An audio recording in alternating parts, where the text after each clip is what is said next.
Le président Volodymyr Zelensky a démis de ses fonctions le commandant des forces aériennes ukrainiennes au milieu d'un débat sur la destruction de l'un des nouveaux avions F-16. Zelensky n'a pas précisé la raison du licenciement du général Mykola Oleschuk, mais a déclaré qu'il avait la responsabilité de prendre soin de tous les combattants. Le F-16 fabriqué aux États-Unis, l'un des plusieurs livrés plus tôt ce mois-ci par les alliés occidentaux de l'Ukraine, a été abattu lundi, entraînant la mort du pilote.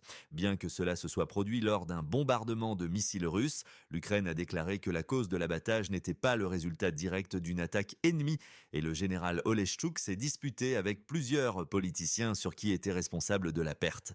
La Russie a lancé une invasion à grande échelle de l'Ukraine en février 2022 et a occupé une grande partie du territoire dans la partie est du pays. Cependant, l'Ukraine a également lancé une incursion surprise dans la région occidentale de Korsk en Russie plus tôt ce mois-ci et affirme que ses troupes ont avancé plus profondément en Russie. En réponse, la Russie a intensifié ses attaques à travers l'Ukraine.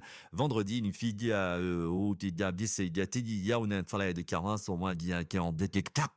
14 ans a été tuée après qu'une bombe russe a frappé une aire de jeu dans la ville ukrainienne de Kharkiv, ont déclaré des responsables locaux.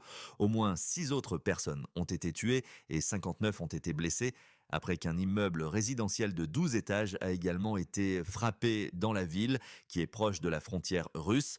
Le président Zelensky a réitéré ses appels à tous les partenaires internationaux de l'Ukraine pour lui permettre de frapper des cibles en Russie afin de prévenir de telles attaques. Son bureau a déclaré que les forces de Moscou avaient tiré plus de 400 drones et missiles sur l'Ukraine au cours de la semaine dernière.